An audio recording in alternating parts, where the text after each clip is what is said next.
Here's a pair of the JBL Endurance Peak 4 earbuds. I'm going to show you how to pair and connect these directly to a Hisense Fire TV via Bluetooth. So the first thing we want to do is put this in pairing mode, okay? We'll know it's in pairing mode if both of these is blinking blue, blue, blue, okay? Let me go ahead and take these out here. I get a solid blue light on mine. It's not blinking blue. I get a solid blue light and the lights turn off. The reason is because I'm connected to another phone or TV that's near me. So for myself, let me manually put this in pairing mode. And how you do that is you grab either the left or right one. It doesn't matter, okay? We're going to grab the right one here.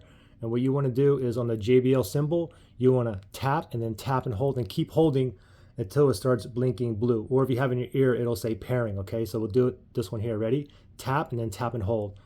Tap, tap and hold. Now hold it.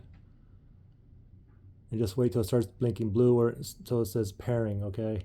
All right, I didn't do it right. Let me do it again. Ready? Okay. Tap, tap, and hold. Ah, there you go.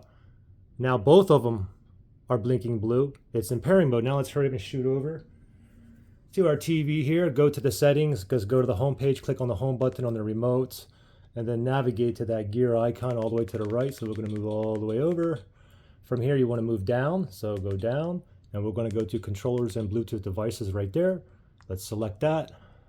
From here, go down to other Bluetooth devices, select that, and then we're going to select add Bluetooth devices right there.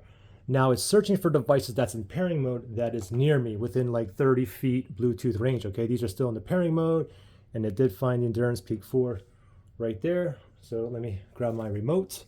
Let's go highlight it. That's okay, the remote. And give it 1 second there.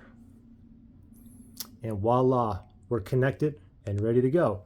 Pretty simple. Now, if you had issues where pairing or connecting issues or you couldn't get this into pairing mode, you can always factory reset these. If you need to do that, look for that link below in the description area.